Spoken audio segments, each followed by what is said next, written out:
మన స్టార్ హీరోలు పవన్ కళ్యాణ్, చిరంజీవి, నాగార్జున మాత్రమే కాకుండా ఐశ్వర్య రాయ్, అభిషేక్ కూడా తమ పర్సనాలిటీ రైట్స్ను రక్షించేందుకు ఢిల్లీ హైకోర్టుని ఆశ్రయించారు. దీంతో వై ఢిల్లీ అనే ప్రశ్న ఇప్పుడు అందరిలో కలుగుతోంది.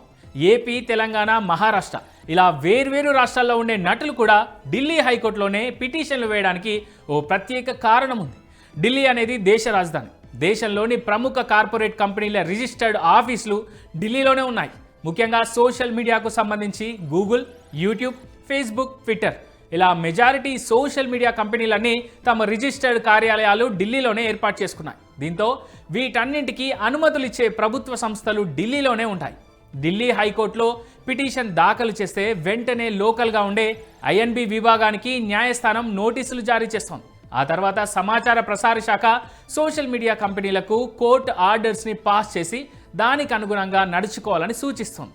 ఢిల్లీ కేంద్రంగా ఉండే కంపెనీలు దేశంలోని ఇతర రాష్ట్రాల్లో ఉన్న తమ శాఖలకు ఆ సమాచారాన్ని పంపి ఆయా సెలబ్రిటీలకు సంబంధించిన కోర్టు ఆర్డర్స్ని ఫాలో అవ్వాల్సిందిగా సూచిస్తాయి. కాబట్టి ఢిల్లీలో స్విచ్ నొక్కితే దేశం మొత్తం కంట్రోల్ అవుతోంది. దీంతో సెలబ్రిటీలందరూ ఇప్పుడు ఢిల్లీ కోర్టునే ఆశ్రయిస్తున్నారు.